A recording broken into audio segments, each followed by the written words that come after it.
apa soalan pasal Teo Beng Hawk, Sabaini atau inflasi? Kalau tak ada, baru kita move to other topics. Saya tak jawab soalan pasal rundingan kerusi. That's beyond my powers. Yang dipengerusikan bersama oleh Menteri Dalam Negeri dan Menteri Informasi. Itu bagi saya is not a step forward.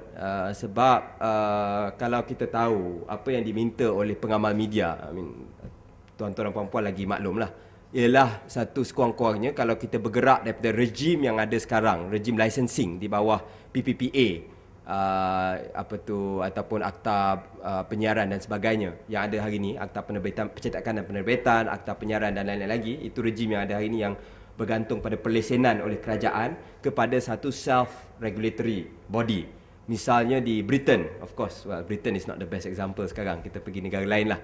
Tapi yang ada self-regulatory lah, bermaksudnya media, saya rasa harus diberi satu keyakinan untuk menguruskan sendiri. Ada satu press council, tetapi kalau dah ada dalam press council tu dipengerusikan secara bersama oleh dua orang menteri Barisan Nasional, dahlah Menteri Dalam Negeri dengan Menteri Informasi ni is not exactly the best example of Barisan Nasional, then it's a step backwards. Sebab yang diminta oleh pengamal media, dan saya difahamkan oleh beberapa laporan bahawa pengamal media termasuk media arus perdana yang dimiliki kebanyakannya oleh Barisan Nasional sendiri tidak bersetuju.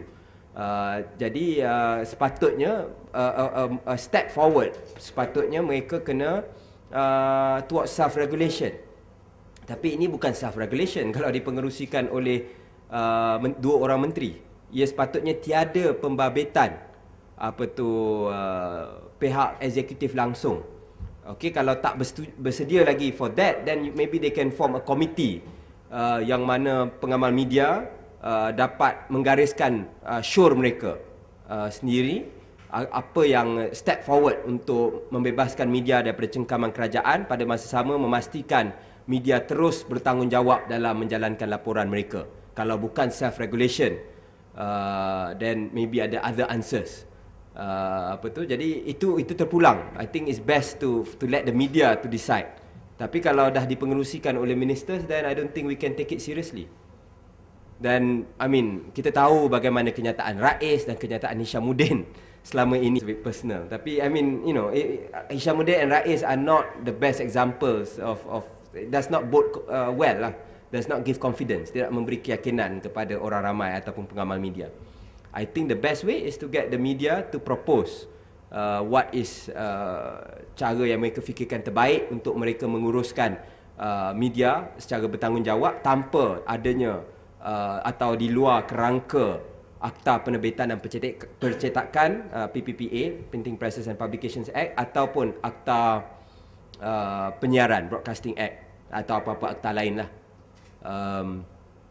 Misalnya kalau kita lihat di online, ni Malaysia Kini, Malaysia Insider, Free Malaysia Today, semua enjoy the benefits.